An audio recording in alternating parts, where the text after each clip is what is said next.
I get asked all the time how I make the designs for my SVGs, so let's make one. A 4th of July themed one. And you already know we're going to canva.com.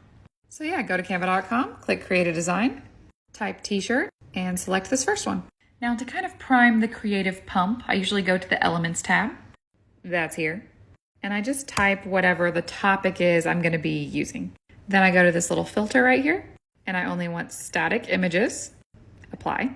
And I also only want graphics.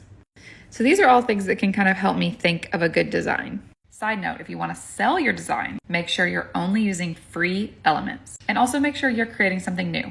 Don't just like copy someone's element and try to sell it. So yeah, I'm gonna pick a few that I like. Okay, so these are all the elements I liked, so I just put them on different pages. Now I'm gonna kind of add some text and flesh out the designs a little better. Okay, I settled on doing Oh My Stars. So now hit share, download, SVG, transparent back, and hit download.